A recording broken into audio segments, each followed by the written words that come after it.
Ora, boa tarde a todos, e obrigado pela presença de todos. Hoje vamos ter aqui uma conversa com o Fernando Ribeiro, uma pessoa que tem dedicado a sua carreira aqui à área da robótica, e vamos conhecer, juntamente aqui com a Paula Moraes, e eu vamos fazer um episódio sobre este tema, da robótica, como é que isto tem influenciado estas novas gerações. Eu tenho que confessar aqui que eu conheci o Fernando Ribeiro há muitos anos atrás, numa altura em que eu queria levar as minhas filhas para acampar num pavilhão em Guimarães para brincarem com robôs, isto em 2007, penso eu, e desde então sei que este projeto tem atingido uma dimensão internacional, com muito bons resultados, até mesmo a títulos desportivos e tudo. Um, e o tema não podia ser mais quente hoje em dia, quando falamos em toda a necessidade de automação e de robótica, inclusive nas questões da defesa, que estão tão em voga. Portanto, Fernando, queres-nos contar como é que foi o teu percurso e como é que tu chegas a este tipo de trabalho? Sim, antes de mais, obrigado pelo convite. Sempre agradável ter estas conversas e falar um bocadinho sobre robótica, que é o que eu gosto. De facto, eu tirei o curso em informática nos anos 80, mas não era só a informática tradicional que eu gostava, aquela informática de ficheiros, de contabilidades, etc. Ou arquivos. A ideia era programar dispositivos, era isso que eu gostava. Em Portugal não havia cursos nessa área, não havia sequer indústria da robótica, então vi-me obrigado a ir para outro país, fui para a Inglaterra, onde tirei lá o meu mestrado e o meu doutoramento nessas áreas. Depois, fascinado com esta área, vim para Portugal em 95, entrei na Universidade do Minho e desde então, nessa altura, criei um pequeno laboratório de robótica e comecei com os alunos a construir pequenas coisas, pequenos robôs, sempre mais robôs autónomos móveis. Os robôs industriais são interessantes, mas não é propriamente a área que me fascina mais. E como eu estou num departamento de eletrónica, tenho conhecimentos em informática, também tenho alunos de mecânica perto de mim, toda esta mistura, entre aspas, de conhecimento é que permite termos a mecatrónica, no fundo, a robótica. Porque a robótica, quando uma pessoa diz que é da área de robótica, tem que ser mais específico. Há muitas áreas relacionadas com a robótica. E foi assim que entrei nestas áreas. Depois tive um desafio que foi participar numa competição de robótica. E então, a partir daí, as competições andaram sempre connosco no laboratório, com os alunos, como é óbvio, comigo, porque os desafios fazem-nos sempre andar um bocadinho mais. Tipo de equipas é que estão a participar e se quiseres falar um bocadinho também dos resultados que têm atingido? Temos atingido resultados bons, mas eu não costumo focar nos resultados, porque acho que os resultados não são o mais importante. Para mim, o mais importante é desenvolver algo de novo, ah, no fundo, ser criativo e levar comigo os alunos. Os alunos levam experiências fascinantes pelo feedback que eu tenho tido deles. Nós participamos desde 97. 97 foi a primeira vez que participámos numa competição em que levávamos um robô para uma competição que era um micro-rato. No fundo, era um pequeno labirinto e os robôs tinham que andar ali à procura da saída. E depois, em 98, começámos a construir uma equipa de robôs futebolistas.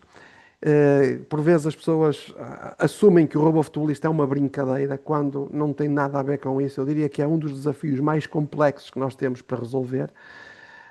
Quanto à utilidade desse desafio, é que desenvolve-se muita tecnologia, que depois é usada noutras áreas, como é óbvio. Depois, participámos em imensas competições de futebol robótico, a chamada Middle Size League, ou Liga dos Robôs Médios. Não havia robôs grandes, esses eram os maiores que havia, tínhamos robôs de 40 quilos, e esses robôs tinham que, para além de jogar futebol, que é o menos importante, aliás, eu tenho muitos alunos que nem gostam de futebol, não ligam nenhum a futebol, mas o desafio, no fundo, era conseguir fazer a percepção do ambiente, a manipulação da bola, e atenção que a bola não pode ser simplesmente transportada, não pode ser arrastada, nós temos que ter o controle nos robôs de maneira a empurrar a bola na direção certa, e acima de tudo, a cooperação. Porque uma equipa em que os jogadores são, no fundo, individualistas, não conseguem ir longe. E o grande desafio aqui é não só a percepção, que é um dos maiores desafios, não é? Mas também a cooperação. Os robôs têm que passar a bola entre si, têm que saber onde é que estão os colegas e os adversários, portanto, os colegas de equipa e os adversários, e todo esse desafio implica desafios de comunicações, em que por vezes o meio está completamente cheio. Posso dar um exemplo, nós participámos no RoboCup desde 99, foi o primeiro ano.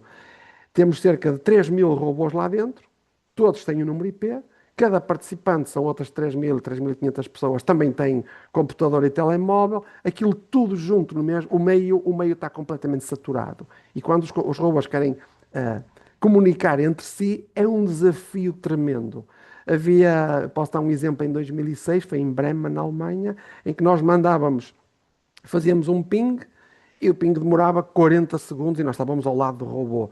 Ora, quando o Arte dava ordem de partida de jogo, não é? Nós mandámos um sinal para os robôs para saberem que tinham que começar e 40 segundos depois os robôs começavam, o que não fazia muito sentido, mas pronto, esses desafios tiveram que ser vencidos. Depois começámos a Mas não participar. andam a passar fibra como na Ucrânia. Não, até porque eles têm que ser autónomos, móveis. Ora, ao ser móveis, implica que não podem ter fios, não é? Já agora, ah, toda a percepção, todos os sensores têm que estar dentro do robô. Nenhuma equipa pode ter sensores do lado de fora a mandar informação para dentro. Depois, em 2010, começámos a entrar na liga do RoboCup at Home. No fundo, são tarefas domésticas, em que o robô tem que fazer uma série de tarefas. E nos últimos 4 anos, 4, 5 anos, é onde temos estado muito mais ativos, nomeadamente com o robô Charme, em que temos que fazer tarefas domésticas, nomeadamente o robô tem, completamente autónomo, volto a dizer. O robô tem um ambiente, no fundo ele comunica com as pessoas com o som, portanto ele fala e nós falamos, ele tem que interpretar aquilo que nós dizemos, tem que responder, e as tarefas, tem por exemplo, que é fazer o pequeno almoço, o júri em inglês tem que lhe dizer, olha, vai fazer o pequeno almoço, ele tem que andar pela casa, e a casa tem 4 compartimentos, à procura de uma tigela, dos cornflakes, do leite, da colher, ele tem que encontrar esse objeto, e não sabe onde eles estão. E então, tudo com IA, pronto, Reinforcement Learning, etc., IOLOS, por aí fora, temos que encontrar esses objetos, temos que pegar nesses objetos, toda essa percepção tem que ser autónoma, nós não podemos fazer absolutamente nada remotamente, e depois o robô tem que levar esses objetos com ele, levá-los para uma mesa, deitar o leite, se deitar o leite por fora é penalizado, se os cornflakes caírem por fora da tigela é penalizado, e tudo isso. E no fim, depois o Arto, conforme tarefa a tarefa, aquilo que ele faz, bem ou mal, tem mais ou tem menos pontos. E o júri é extremamente rigoroso. Mas o pequeno almoço é só uma das tarefas, tem E pá, 8 nós podíamos tarefas. aproveitar esse scoring lá para os nossos filhos. Se calhar sim, se calhar obedecem mais que os filhos, é verdade, é verdade. Então, mas as equipas com que têm trabalhado são tudo alunos universitários ou há mais escalões etários a participar nisto? Estou a Uh, perguntar o- desde estes miúdos que participaram nas RoboParties até aos ex-alumnis da universidade, como é que Muito bem. estas equipas têm participado? Nós temos diferentes níveis. O próprio RoboCup tem 2 níveis. Tem um nível júnior, que são jovens até aos 19 anos, e há ligas como futebol, busca e salvamento, há one stage, que é em palco, pode ser dançar, cantar, pode ser teatro, pode ser o que a equipa quiser. E depois tem as ligas major, onde participam as universidades, centros de investigação, etc. O que nós fazemos na RoboParty não é um evento competitivo. A RoboParty é um evento pedagógico. O nosso objetivo não é competir. Então, nós organizámos esse evento porque, curiosamente, Portugal, em 2005, 2006, era o quinto país do mundo com mais equipas no RoboCup. Se nós nos compararmos com a Alemanha, com o Japão, os Estados Unidos, China, não fazia sentido Portugal, com esta dimensão, ter tantas equipas, mas de facto há muitas equipas a participar no RoboCup aqui de Portugal. Depois houve uma queda e o que nós fizemos com o RoboParty foi tentar ensinar aos jovens como é que se construi um robô móvel. Como é que isto surgiu? Muito simplesmente, as escolas pediam para eu ir dar palestras, escolas básicas e secundárias, como é que se construía um robô. Claro que em 45 minutos, 1 hora, não dá para explicar como é que se constrói um robô. Mas eu lá ia com alguns robôs, ia fazer demonstrações e explicava. Mas chegou a um ponto em que numa semana eu fui a uma escola na segunda-feira, uma na terça, uma na quarta, uma na quinta e uma na sexta e eu dizia, "Epá, eu tenho que trabalhar, o meu emprego não é este." Então resolvi fazer ao contrário, que foi chamar as escolas à Universidade minha, aqui em Guimarães, no pavilhão desportivo da Azurém, e explicar a todos ao mesmo tempo. O que é que aconteceu? Quando abri um pequeno site para as equipas se inscreverem, as escolas, de repente tinha 106 equipas. foi um bocado caótico, porque eu tive que adaptar a situação, em vez de um dia, tiveram que ser 3 dias, porque era muita gente. Depois começaram a pedir ajuda para as dormidas, nós pusemos lá 400 colchões. Depois as comidas, as refeições, eu falei com a cantina. Enfim, aquilo foi, de repente, foi uma bola de neve que começou a crescer de uma maneira incrível. Logo no primeiro ano tivemos quase 500 participantes. Mas volto a repetir, esse evento é puramente pedagógico. Porque é que nós fazemos lá pequenos desafios? Porque os jovens constroem o robô todo no primeiro dia. E depois ficam lá 2 dias. O que é que nós fizemos? Vamos então pôr-lhes desafios para eles testarem se os robôs funcionam ou não. E então, um dos desafios era seguir uma linha, outro desafio era desviar-se de obstáculos, e de repente nós pusemos esses desafios como opcionais, mas todos queriam participar nesses desafios.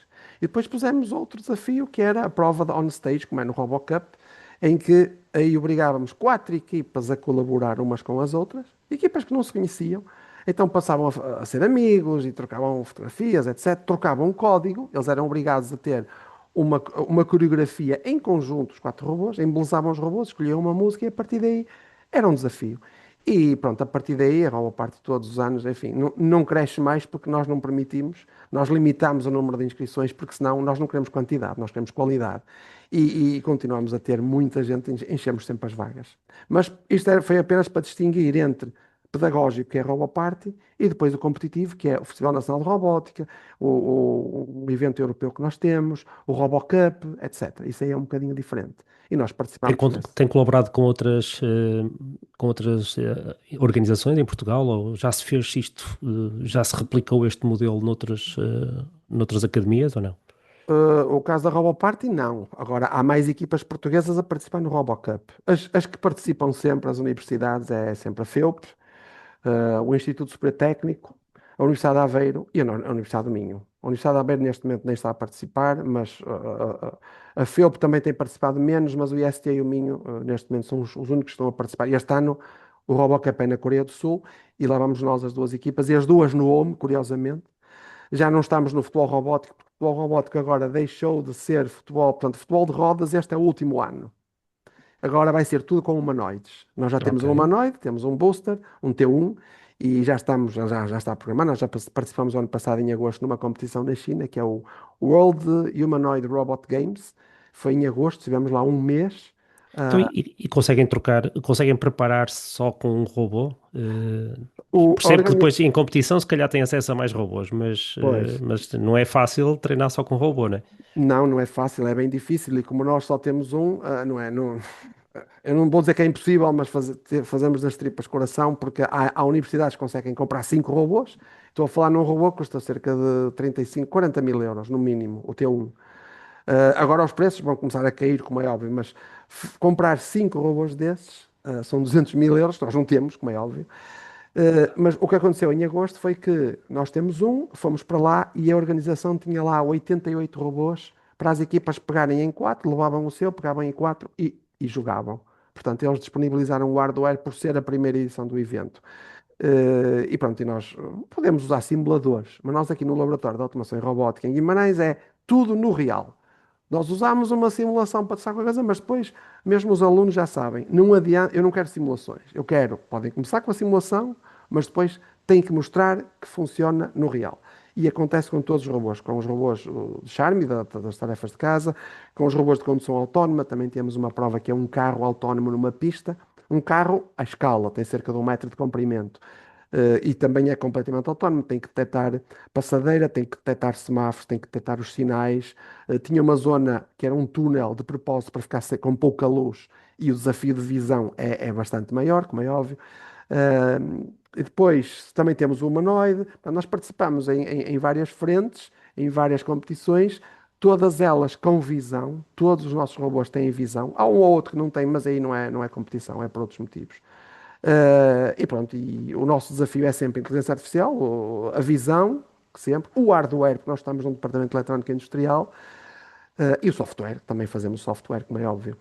Quanto a Uhum. colaborações, vamos agora muito provavelmente começar a colaborar, porque nós temos um humanoide, a FEUP tem um humanoide, o ISEP tem um humanoide, e vamos nos juntar todos para ter uma equipa portuguesa, porque nós Ou seja, em conjunto conseguimos, mas em separado. Verdadeira seleção. Exatamente, uma verdadeira seleção.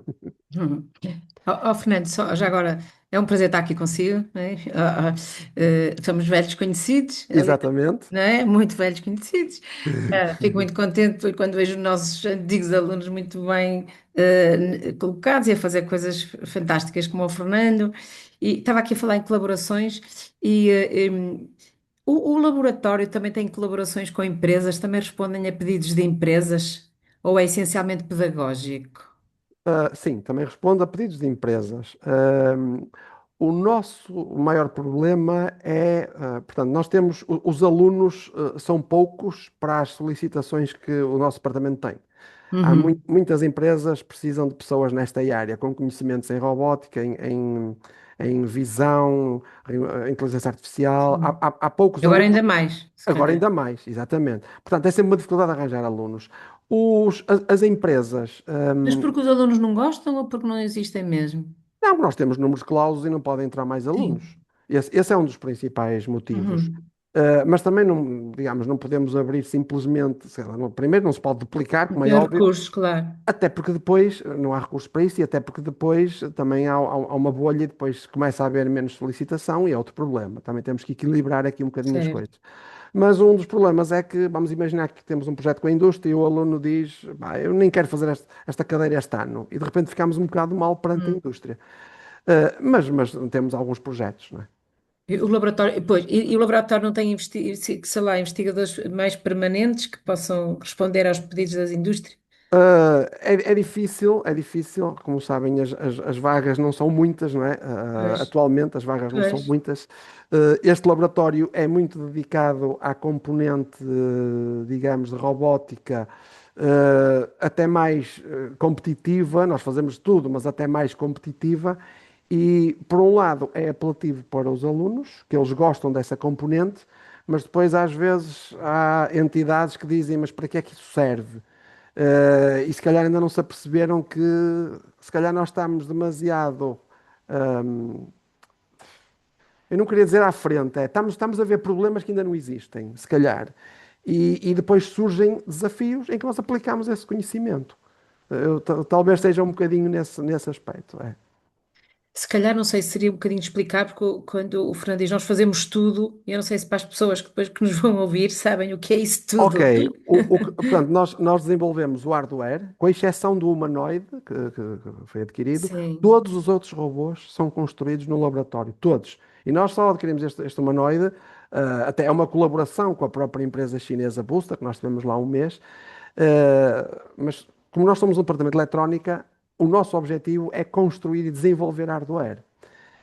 Depois, como se desenvolve o hardware, estes alunos também têm bastantes disciplinas de programação de baixo nível, programação para falar com o hardware, também tem de alto nível, pronto, mas as cadeiras de programação de baixo nível, portanto, para falar com o hardware, é preciso ir quase ao bit, digamos assim. Temos essas cadeiras e temos aqui alunos de mecânica, que também temos até cadeiras em colaboração entre o departamento de mecânica e o departamento de eletrónica. Portanto, nós construímos a mecânica, a eletrónica e o software. Quando eu dizia tudo, referia-me a isso. No caso do software, também usamos, como é óbvio, a inteligência artificial e dados. Hoje em dia, os dados são o combustível da IA, não é? os Pois é, dados. isso era exatamente a pergunta que eu gostaria de lhe fazer, que é que importância é que estas equipas estão a dar aos dados que estão a ser colecionados, aos dados que servem para melhorar estes modelos. Que tipos Como é de que tem sido dados? essa experiência, né?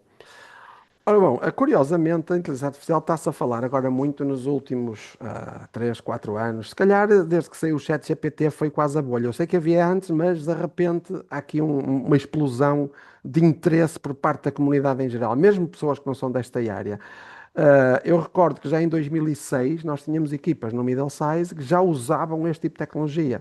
Reinforcement Learning, havia uma equipa, por exemplo, do Martin, que ele está na Google DeepMind em Londres, não é? Ele é alemão, e ele já fazia com a equipa dele, por exemplo, nós chegámos à final 3 vezes com essa equipa, ao intervalo estava 1-1 e depois perdíamos por 7-1 e coisas assim, ou 6-1. Porque ele já usava reinforcement learning, então ele aprendia ao longo do tempo. Por exemplo, se nós entrássemos muito pelo lado direito, ele começava a jogar pelo lado oposto. E depois, ele ao intervalo, até ao intervalo, ele aprendia o que nós fazíamos, os robôs dele, a equipa, e depois, na segunda parte, era o descalabro, porque depois eles faziam as coisas muito melhor que nós. Nós começámos a usar IA alguns anos depois, não foi nessa altura, mas nessa altura já, portanto, estamos a falar de 21 anos, 20 anos atrás. Portanto, já se usa, algumas equipas já usavam isso. Agora, em termos de dados, de facto, não é tão fácil adquirir dados. Por exemplo, se é fotografias, o exemplo que se dá sempre é a fotografia, distinguir um cão de um gato, ou ver a caligrafia, etc. Aí é fácil, há muitos datasets, etc. É muito fácil eu tirar fotografias a cães e a gatos, boa net, não faltam lá fotografias. Agora, dados reais para casos específicos, por exemplo, de jogos de futebol. Isso não estava nada registrado, não havia dados. E para extrair dados é necessário pôr os robôs mesmo a andar. E, por exemplo, nós chegámos a pôr um robô ligado com um fio ao teto, não é? O fio pendurado, para conseguir estar horas a tirar dados. Senão é difícil. Quer dizer, nós podemos usar simulações, mas depois os dados estão enviesados, não é? Uhum. E depois fica, o resultado fica um bocadinho, não vou dizer ajustado ao simulador, ou quase. Por isso, nós temos que extrair muitos, muitos dados. E neste momento eu posso dizer que os dados que nós estamos a usar, eu vou dar exemplos daquilo que nós estamos a usar nos nossos robôs. Por exemplo, na condução autónoma, é um carro, é uma pena não podemos pôr aqui vídeos, mas depois vocês procuram na net. Nós temos um carro autónomo em que tem uma pista de cerca de 14 metros de comprimento. Então, nós pusemos o carro a andar programado por nós e ali a tirando fotografias, muitas fotografias. Depois fazemos uma seleção dessas fotografias, quase, sei lá, a cada 10 frames eu pegava numa fotografia e dava-lhe o que é que eu esperava que o carro fizesse em cada situação. Mas isso implicava primeiro programar o robô bem programadinho para ele não sair das linhas, para andar dentro da estrada, etc. Depois, o que é que nós fizemos? Usamos um simulador com a pista desenhada, com o robô, etc., para tirar fotografias. Nós primeiro usamos dados reais, adicionamos algumas imagens simuladas e aquilo começou a crescer de uma maneira incrível. Ora, como é que esta aluna, a aluna foi a Inês, como é que esta aluna testou depois de treinar a rede, não é? Como é que ela testou se aquilo estava a funcionar? O objetivo dela era contar quantas voltas é que o carro conseguia dar, demora cerca de um minuto e pouco a dar uma volta completa, que a pista é grande. Ao fim de quantas voltas é que o carro saía? Ao fim de 100 voltas ela desligou o robô, porque ele já não saía. Yep. Não quer dizer que não fosse sair à centésima décima ou qualquer coisa, mas ao fim de 100, pronto, vou desligar isto, ele não sai. Portanto, é só para terem uma noção de a qualidade de uma rede, quando é bem treinada, é de facto espetacular. Outras coisas que nós fazíamos com dados, por exemplo, a detecção não só das linhas, mas dos sinais, eles têm sinais de trânsito, mais ou menos com IOLO ou ferramentas idênticas ou mesmo feito por nós para detectar os sinais. Depois, um dos alunos, usou algumas imagens, aí foram todas reais. Teve para aí 2 meses a preparar a dataset. Nessa altura, estamos a falar para aí há 9 anos atrás, 9, 10 anos. Nessa altura, os datasets eram mesmo criados pelas pessoas, não é como hoje que há ferramentas para gerar informação, etc. E depois ele pôs no carro e acertava sempre os sinais. Depois eu disse assim: olha, e se fosse para a estrada com essa rede, punha o computador a apontar para a estrada, a ver o que é que dá. E ele foi. Ele fez para aí que é 20 quilómetros e houve um sinal que não foi detectado. E ele estava meio tapado, mas enfim, uns ramos. Mas de resto, detectava os sinais todos, que era incrível. Onde é que nós usamos também muitos dados? Por exemplo, nos nossos futebolistas, para fazer a localização dentro do campo de futebol. Enquanto o robô está a jogar, nós primeiro usamos um sistema com localização, um sistema tradicional, digamos assim, em que ele está a tirar fotografias à sua volta e diz em que coordenada está. Registamos esses dados. A seguir treinamos uma rede. Bom, ele depois sabe onde é que está, com uma margem de erro, sei lá, 10 centímetros. 10 centímetros em 20 e tal metros não é nada, porque o robô estar 10 centímetros ao lado, para nós chega e sobra. Esse tipo de resolução é extremamente. E é muito mais rápido encontrar essa posição, não é? Porque o Sim, modelo é instantâneo. sim. Já agora os modelos que nós usamos é tudo local. Nós não usamos a cloud por razões Uhum. várias. Já no caso do Charme, também o robô que faz tarefas domésticas, as redes são todas locais. Porquê? Não podemos confiar nas comunicações. Claro. Dentro de um ambiente completamente saturado, não é possível confiar naquelas comunicações. E também por outra razão, também por uma razão de segurança. Ah, Enfim, e questões de ética, etc. Podíamos falar já nisso, mas acho que a segurança dos dados também é fundamental. Em relação ainda ao Charme, usamos também IA para reconhecer objetos, para identificar pessoas. Nós identificamos o que é uma pessoa, o que é que não é uma pessoa. Identificamos a pose da pessoa, em que posição é que ela está. Nós temos um projeto com um lar de terceira idade, em que nós queríamos detectar se a pessoa que está, por exemplo, deitada, se é um alarme, uma situação de emergência ou não. Se estiver na cama, à partida não será, mas se estiver no chão, e por vezes os idosos podem cair ou assim, ele lança logo um alarme e até pelo movimento que a pessoa faz, etc. Também para compreender o ambiente, também usámos muitos dados para isso, para ele saber onde está, etc. Mesmo no Charme, não só nos futebolistas. E pronto, para reconhecer alguns objetos por aí fora. No caso do Charme, ele tem que reconhecer mais de 70 objetos diferentes, desde uma pastilha para pôr na máquina da louça, que são extremamente pequenas, até objetos maiores, mas a pastilha é dos mais difíceis, mas ele por acaso até está a detectar bem. Mas tudo isto, lá está, ao longo do tempo vamos acrescentando dados e cada vez fica mais fiável. Portanto, como é que se algumas empresas estiverem a assistir, como é que as empresas podem ajudar-vos a evoluir e a financiar os projetos que estão a fazer? Há pouco dizia que é difícil aqui às vezes encontrar os estágios certos para os alunos ou tem receio de também aumentar a quantidade de alunos e depois não ter capacidade de os colocar. Que tipos de projetos é que procuram do ecossistema empresarial? Acima de tudo, robôs móveis e autónomos. Ok? Tudo que seja robôs que possam andar num ambiente doméstico, num ambiente, sei lá, de um museu, um ambiente, um hospital, também temos feito experiências com isso, um lar de terceira idade. Por exemplo, o caso de um hospital é um caso típico em que o ambiente é imprevisível, mas minimamente controlado. Ou seja, o chão não tem escadas, estamos a falar num piso, não é? Sim. Uhum. Porque as pessoas poderiam cair, etc., especialmente os idosos ou as pessoas com algumas lesões. Portanto, digamos que é o sítio ideal para um robô. Com rodas e mesmo com pernas também. Se bem que com pernas não seria tão útil num ambiente hospitalar, acho que rodas era muito mais simples, porque os pisos são sempre lisinhos, limpos, etc. Mas o género de projetos é como eu digo, é tudo que tem a ver com inteligência artificial, com visão e com robótica móvel, é o género de projetos que nós, digamos, que estamos mais disponíveis até para colaborar. E agora também com humanoides, muito com humanoides agora.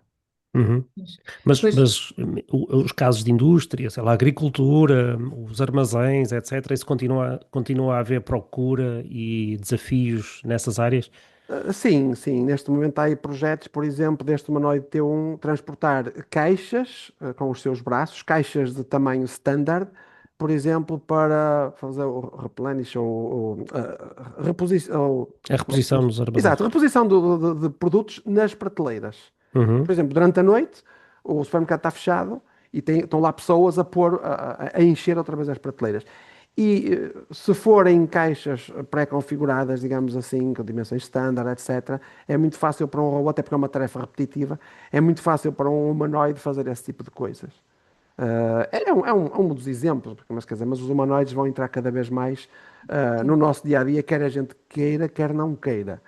Uh, E, e desculpe lá interrompê-lo, de facto, nós assistimos neste último ano, falou que esteve na China, e este último ano, a abertura do ano chinês foi um bocadinho, foi espetacular, mas assustador, com os humanoides, não é? Qual é a sua, e tem essas, há bocado já falou na ética, mas qual é a sua, digamos, perspectiva da utilização aqui dos humanoides? Diz que vão entrar em força.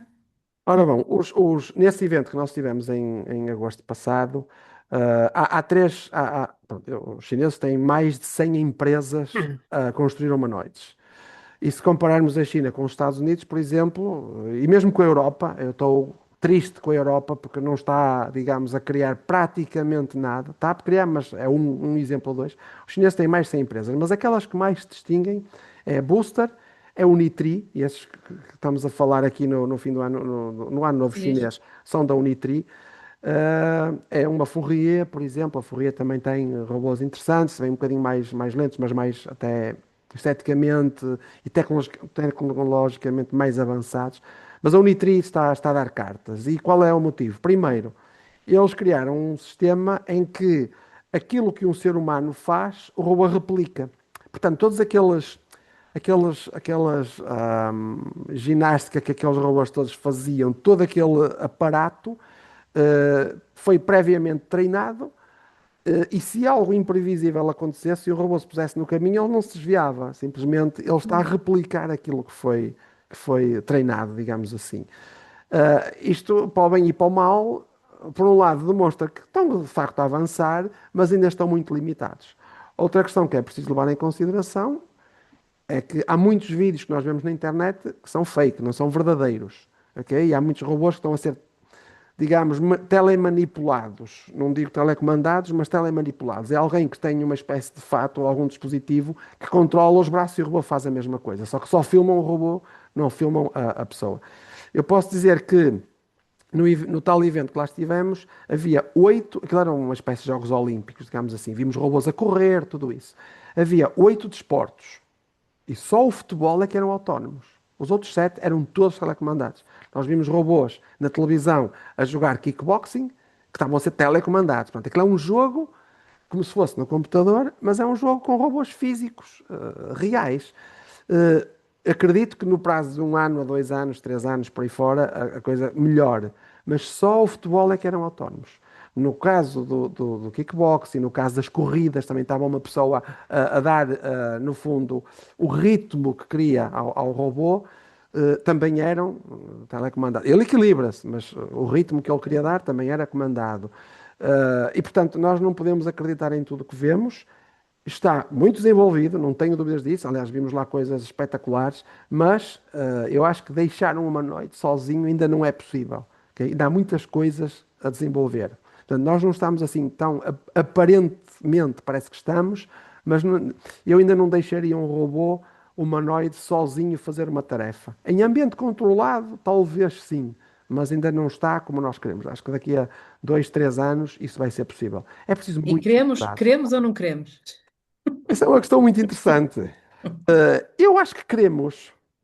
É assim, como é que eu explico isto? A energia atómica foi uma coisa muito boa, mas depois foi usada para o mal. Claro. E a robótica vai ser igual. Aliás, eu estou mais preocupado com a inteligência artificial do que com os robôs. Pois, era isso que lhe ia perguntar. Qual era a sua visão, se é otimista ou se é pessimista? Eu, Que há eu, eu, muitas visões. eu acho que é otimista. Eu estou otimista. Acho que vai ser ótimo. Aliás, se os robôs puderem fazer o nosso trabalho, por que é que a gente está de cansar-se, não é? De facto, o que nós pretendemos, aliás, os trabalhos, as profissões há 100 anos atrás eram extremamente duras. Se Claro. se nós se nos pedissem hoje para fazermos o que faziam há 100 anos atrás, nós todos íamos dizer nem pensar. E a tendência é fazermos cada vez menos essas tarefas extremamente duras. Aborrecidas, sim. Exatamente. Aborrecidas Aborrecidas ou e pesadas, não é? Pesadas, pesadas, pesadas. Perigosas, não é? Perigosas, Aqui o tema pesadas. perigosas. também é, estamos aqui a falar, por exemplo, da substituição de produtos no supermercado. Obviamente são pessoas que trabalham nisto hoje em dia, mas também trabalham a horários completamente Péssimos. péssimos, não Hum. é? Trabalhar durante a Mas eu, noite, não estar, as pessoas para já deviam estar a dormir a essa hora pois. ou deviam estar com a família. E portanto, estar nos supermercados a fazer este trabalho toda a noite não acrescenta grande valor. Não. Não é? Não. Mas- É as limpezas, estas trocas de stock, etc., são trabalhos muito repetitivos e sem grande valor acrescentado. E dispensáveis, dispensáveis, não é? Dispensáveis, sim. Pois. Mas também temos de ter um cuidado, que assim, também se ninguém trabalhasse nestas coisas, Pois, onde também não vão as havia pessoas? consumidores, não é? E E onde daqui a Pois. vão as pouco, pessoas o que é que adianta estar a, fazer? a mover os produtos todos nos armazéns se as pessoas depois não puderem comprá-los, não é? Pois, também é outra questão. Agora, eu não estou preocupado com a questão do emprego, porque por vezes as pessoas, e sempre que vou dar palestras, lá vem a pergunta do costume, que é, os robôs vão nos tirar os empregos. Eu recordo-me que nós vivemos um bocadinho por picos. Quando surgiu o rádio foi um pico, quando saiu a televisão foi Sim, um pico, depois sim. surgiu o computador. O que se comentava logo, vai tirar o Uma emprego a toda a desgraça, gente. sim. Depois surgiu a internet, depois surgiu a robótica e agora... Claro, com a IA também se pensa isso, como é óbvio. Mas nós não vamos retirar empregos. Eu posso dizer, quando eu nasci, a população da Terra era metade do que temos hoje, mais ou menos. Já fui ver esses números. E a taxa de desemprego era igual a 2. 5, 6, Pois. 7%, varia entre os 2 ou 3 até aos 10, sei lá, ronda isso, né? Há crises, mas não tem nada a ver com esta tecnologia, ok? Portanto, os empregos vão adaptar-se, vão Adaptar-se. transformar-se, porque o emprego vai haver sempre. E já agora, se por acaso Uma me profissão muito deixassem, importante é pôr em pé os humanoides, porque eles vão cair muitas vezes. eu acho que vai ser ao contrário. Eu estou a ver os humanoides a pôr a pé os humanos, não tarda Também, nada. também. Estou a ver mais isso, no prazo de 5 a 10 anos. Mas se fosse possível não trabalhar e recebermos na mesma um salário, quem é que não queria? O Fernando não queria, eu acho que o Fernando gosta de trabalhar, Aí é que pelo que eu conheço. A Paula Moraes apanhou-me aí. De facto, eu se calhar não gostava, mas quer dizer, mas provavelmente não trabalhava um É um bocadinho diferente propósito. por obrigação.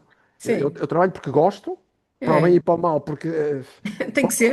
para o mal, porque é sábados, domingos e à noite, é quando calha, porque eu gosto daquilo que faço, mas eu percebo que nem toda a gente é assim. É Portanto, se mesmo. calhar a maior parte das pessoas até preferia, se calhar, trabalhar muito menos e ter mesmo o poder de compra que tem. Acho que isso era o O ideal. ajudante robô era muito bom. Sim, e estão aí. E vão surgir, não tarda nada. Eles já existem, mas ainda estão um bocadinho limitados, digamos assim. Nós podemos ver o exemplo do Charme. Outra das tarefas que ele faz é, por exemplo, contar quantas pessoas estão dentro da casa, reconhecer essas pessoas dentro da casa, pôr a louça na máquina. Porquê que eu tenho que ser eu a pôr a louça na máquina? No caso do desafio do RoboCup, o Charme só tem que pôr um prato, um copo e um talher, ok? No fundo é só para mostrar que é possível. Mas porquê é que eu tenho que pôr a louça na máquina? Porquê é que não é um robô? Se ele puder fazer isso por mim, eu tenho mais tempo livre para fazer outras coisas que eu gosto mais. E essa é outra das tarefas que eu estava a dizer que ele faz. Outra interessante é manter regras dentro da casa. Por exemplo, ele tem que dizer às pessoas, vamos imaginar, este ano no RoboCup vai funcionar assim. Há uma festa, ele tem que apresentar as pessoas, é o host, é o nome da prova. Então, alguém toca a campainha, ele vai à porta, pergunta quem é e pergunta o nome e a bebida favorita. É a pergunta que se escolheu. E depois ele vai ter que levar essa pessoa e sentá-la na sala. Depois toca outra vez a campainha e vem outra pessoa. Tem que perguntar outra vez o nome e a bebida, mas tem que apresentar a outra pessoa e dizer onde é que vai sentar. E no fundo tem que manter apresentar as pessoas e manter essa conversa depois. Outras coisas que ele pode, portanto, isso é o host, outras coisas que ele pode fazer, como eu já disse, era pôr a luz na máquina, era fazer o reconhecimento da casa sozinho, portanto, o robô vai pela casa sozinho e faz um mapa internamente na sua memória do que é que a casa tem, qual é o compartimento, etc. Também tem que fazer isso. E pronto, entre outras tarefas. Fernando, só para terminar, já que o tema também é bastante quente hoje em dia, como é que estamos a ver a participação aqui deste ecossistema e dos nossos ex-alunos como neste novo mercado da defesa e em tudo o que está a acontecer? Nós temos agora um unicórnio em Portugal chamado TechEver. Portanto, isto está bastante quente. Há muito interesse em apoiar todos os projetos que possam ajudar na defesa. Já sentem isso?